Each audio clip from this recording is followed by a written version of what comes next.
వీర తెలంగాణ ధీరులు మీకు వందనం.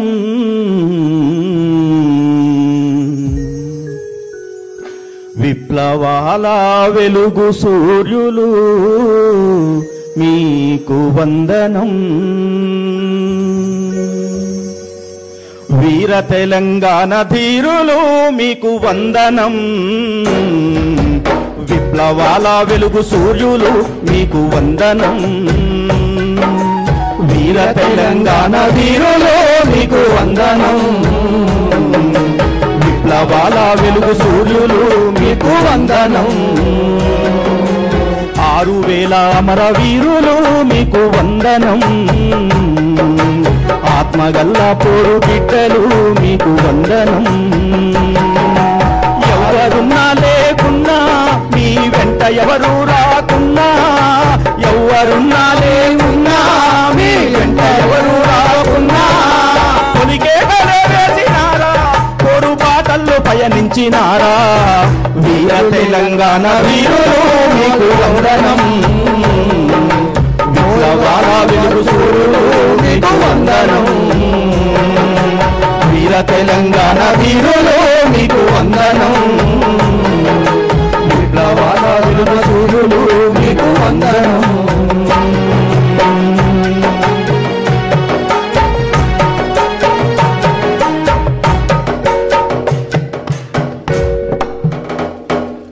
జోహార్ లోక కవి డాక్టర్ అందశ్రీ. జోహార్ జోహార్ జోహార్ లోక కవి డాక్టర్ అందశ్రీ. జోహార్ జోహార్.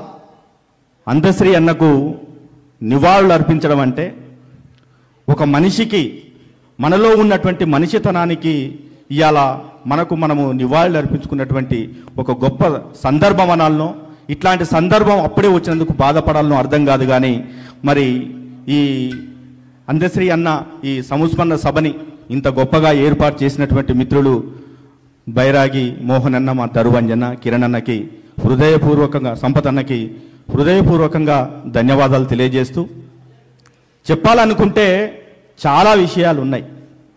అందరూ అవే పాటలు పాడుకుంటాం, అవే మాటలు మాట్లాడుతూ ఉన్నాం. నిజానికి ఇప్పుడున్నటువంటి ఈ సందర్భంలో మీ అందరికీ తన ఇంటర్వ్యూల ద్వారా చెప్పినటువంటి విషయం, పల్లెటూరి పిల్లగాడ, పల్లెటూరి పిల్లగాడ, పసులగాసే మొనగాడ, పాలు మరిసి ఎన్నాళ్ళయిందో, ఓ పాలబుకల తీతగాడ, కొలుగు కుదిరి ఎన్నాళ్ళయిందో, ఓ పాలబుకల తీతగాడ, కొలుగు కుదిరి ఎన్నాళ్ళయిందో.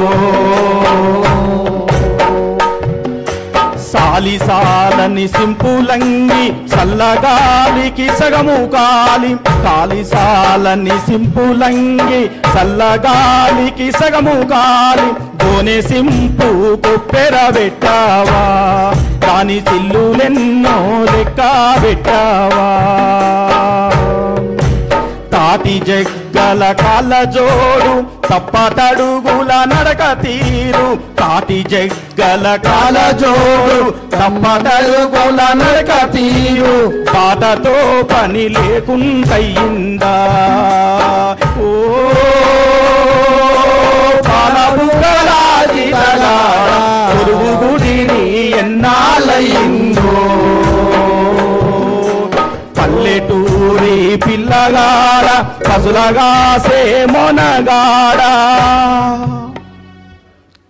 ఆ పాట నా కోసమే రాసిండేమో, ఆ పాటలో ఉన్నటువంటి హీరోని నేను కదా, నా జీవితం ఇది కదా.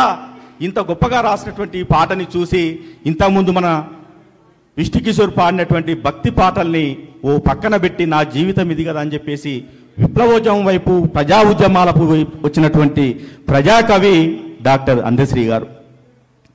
నాకు నల్లగొండ దళిత సాహిత్య సదస్సులో పరిచయం అన్న 2002లో అనుకుంటా, 2002 సంవత్సరంలో దళిత సాహిత్య సదస్సుకు నల్లగొండ వచ్చినప్పుడు ఇట్లా అంబటి వెంకన్న నా పేరుని పరిచయం చేసుకున్నటువంటి సందర్భంలో ఏం రాసినావు నువ్వు అని అడిగినప్పుడు ఆయన అంటే మీరేం రాసిరన్న కొత్తగా అంటే ఇంతకుముందు మన సాంబన్న పాడినటువంటి పాట గలగల గలగల గజ్జల బండి అనేటువంటి పాట ఆయన పాడడము.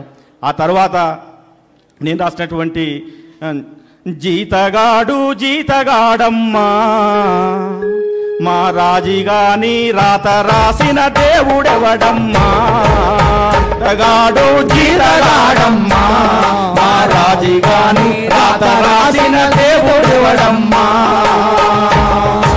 జీతగాడు జీతగాడమ్మా మా రాజిగాడు పుడమి కడుపున ఒదిగినాడమ్మా, జీతగాడు జీతగాడమ్మా మా రాజిగాడు రాత రాసిన దేవుడెవడమ్మా, లేపలేని సెప్పుదొడిగి నడవలేక ఈడ్చి ఈడ్చి ఎత్తురోడిన కాళ్ళతోని గాయపడిన లేడి పిల్లై బుడద మడిలో అడుగు పెడతాడు, మెత్తబడి వాడు దుక్కి మడిలో సొక్కిపోతాడు, బుడద మడిలో అడుగు పెడతాడు, మెత్తబడి వాడు దుక్కి మడిలో సోసిపోతాడు, దొడ్డెడు పసులెనుక నువ్వు కొట్టుగూకులు తిరిగి తిరిగి కొట్టవులగట్టెయ్యబోతే కొమ్ము తగిలి కంట పగిలే తాపతెత్తు కాలు దొక్కిందా, తమ్ముడా నిన్ను ఆవు పెయ్యే ఎగిరి తన్నిందా, తాపతెత్తు కాలు దొక్కిందా, తమ్ముడా నిన్ను ఆవు పెయ్యే ఎగిరి తన్నిందా, జీతగాడు జీతగాడమ్మో మా రాజిగాని రాత రాసిన దేవుడెవడమ్మో అని పాడినప్పుడు ఆ పాట నిజంగా కూడా అన్నకు చాలా అద్భుతంగా నచ్చింది. నిజానికి గద్దరన్న చనిపోయినప్పుడైనా ఇప్పుడు అందశ్రీ చనిపోయిన తర్వాతనైనా మాట్లాడడానికి అవకాశం లేకుండా పోతుంది, అదే బాధ. సంస్మరణ సభలో వాళ్ళ గురించి ఒక 2 మాటలు చెప్పుకునే అవకాశం కొద్దిగా సమయం ఉండాలి. వాస్తవంగా ఇది ఏంటంటే ఈ పాటలకు ఎక్కువ ప్రిఫరెన్స్ ఇవ్వడం. మేము పాటలు గట్టిగా పాడలేం, మాటలు 2 మాటలు చెప్పగలం, వాళ్ళతో ఉన్నటువంటి అనుబంధాన్ని పంచుకోగలం. నేను ఒకటే విషయం ఏం చెప్తానంటే అందశ్రీ అనేటువంటి పదాన్ని తప్పు రాయవచ్చునా? మీరెంత సోషల్ మీడియాలో హీరోలు కావచ్చు, మీరంతా కింగులు కావచ్చు, అందేశ్రీకి తేడా లేదా? ఫోన్ ఇక్కడ పెట్టుకొని మీ ఇష్టం వచ్చింది చదివితే అది రికార్డ్ అయిపోతూ ఉన్నది. ఎంత టెక్నాలజీ పెరిగినా ఎంత టెక్నాలజీని ఉపయోగించుకున్నా కొన్నిసార్లు మనం జాగ్రత్త పడాలి. అందేశ్రీ అంటే ఖాళీ అందెలు, అందేశ్రీ అంటే మాటలకందని మనిషిని పట్టుకొని మనం అందేశ్రీ అంటున్నాము. మాయమైపోతున్నాడమ్మ మనిషి అని పాట రాసిన పాపానికి మాయమైపోయిండు అందశ్రీ అని పాడుతున్నాము.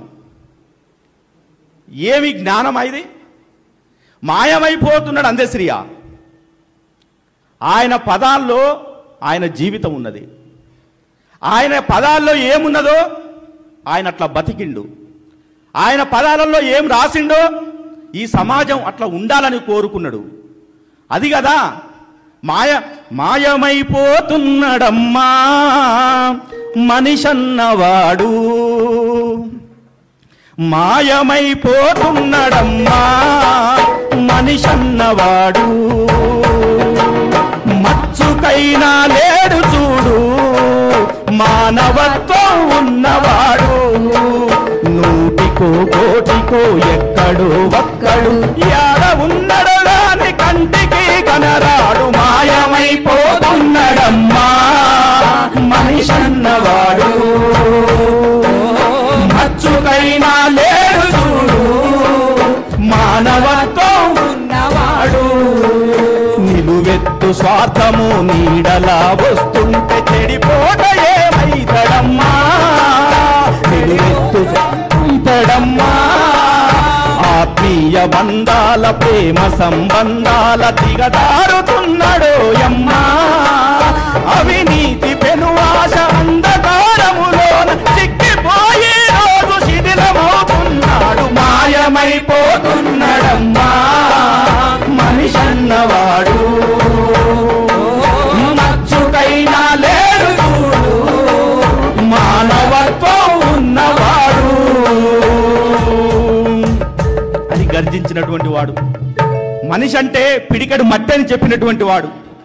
మనిషి అంటే పిడికడి మట్టి, ఎప్పటికైనా నువ్వు పిడికడే, నీ కాళ్ళ కింద ఉన్నటువంటి మట్టి, నువ్వు దాని మీద ఎంతెత్తెగిరినా నువ్వు పిడికడే అని గర్జించినటువంటి వాడు.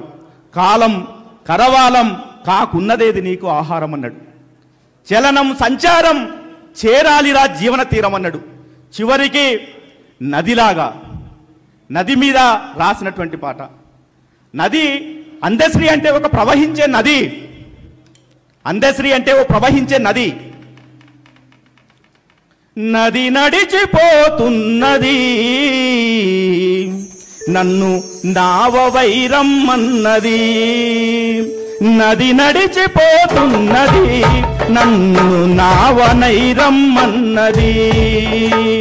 పలుమార్లు పిలిచున్నది, నాలో ప్రాణమై దాగున్నది. ప్రాణాలే లేకున్నా పయనమెప్పుడాగదు. స్వర్ణ ఉన్నది, అద్భుతంగా పాడుతుందేమో బహుశా, నది పాట పాడితే స్వర్ణ పాడితే వినాలని ఉన్నది. ప్రాణాలు లేకున్నా పయనం ఎప్పుడు ఆగదు, ఎదురేది నిలిచున్నా బెదిరి వెనుదిరిగదు. గాయాలు ఎన్నైనా గమనం సాగిపోతుంది. అంటే గమనం ఎప్పుడు కూడా, అంటే ప్రవాహం, మనిషి జీవితం ఎప్పుడు ఒక ప్రవాహము. ప్రాణాలు లేనటువంటి నది ప్రయాణం ఆపకుండా నడుస్తున్నది అనేటువంటి ఒక అద్భుతమైనటువంటి మనిషిని, అసలు మనిషి అంటే అందశ్రీ కదా, అట్లాంటి మనిషిని పట్టుకొని మాయమైపోతున్నాడు. మనిషిని పాడడం కరెక్ట్ కాదు. ఇట్లాంటి ఒక అద్భుతమైనటువంటి వేదికను ఏర్పాటు చేసినటువంటి మిత్రులు ముగ్గురు త్రిమూర్తులా కూర్చున్నారు. అన్న మీకు హృదయపూర్వక ధన్యవాదాలు. Thank you. జోహార్ డాక్టర్ అందశ్రీ. థ్యాంక్ యూ అన్న, థ్యాంక్ యూ. మంచి మాట, లాస్ట్ కి ఒక మాట చెప్పిండు, అందశ్రీ సార్ మాయమైపోలేదని. అన్న ఈయనే ఉండండి, మాట్లాడు. అంటే ఇప్పుడు చెప్పిన అందశ్రీది ఆ తప్పు చేసిన నేనే, సభాముఖంగా నన్ను క్షమించగలరు వాస్తవానికి. ఎందుకంటే నేను తప్పును ఒప్పుకోవాలి, ఆ తప్పుకు చెప్పుకునేటువంటి ముఖంని నేనే. సభాముఖంగా అందశ్రీ అని రాసింది నేనే. నేను ఇంకోటి చెప్తున్నా, 100%లా 99 పనులు మంచి పనులు చేసి ఒక్క పని చేస్తే తిడతా అవే మాయల్లా. అన్న నిజంగా వచ్చి ఒప్పుకున్నాడంటే నిజంగా కూడా అన్న నేనేమంటే అందరు చప్పట్లు కొట్టాలి. ఎవరైనా తప్పు చేస్తే ఒప్పుకోవడానికి చప్పట్లు కొడదాం. నేను ఏమంటున్నానంటే అందశ్రీ అని అన్న రాసిండు, ఇంకా నయం అంత పెద్ద నాకేమనిపించదు. కానీ కాళీ అందశ్రీ అని రాసిండు కవి, వాడు అని దండం పెట్టాలి వానికి. కాళీ అందశ్రీ ఏందన్న ఈ పదాలు? అవి అట్లాంటివి నేను అనేది.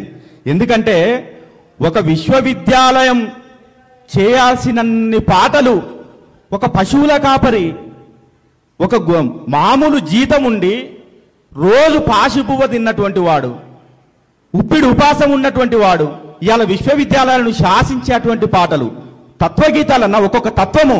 మీరందరూ ఇవాళ ఘంటసాల రాసినట్టు, ఘంటసాల పాడినటువంటి భగవద్గీత వింటున్నారు కదా. కాలం కలవాలం అనే పాట కానీ, పాము పడిగపై పొదిగినట్టియా పాదముద్రలు ఎవరివో,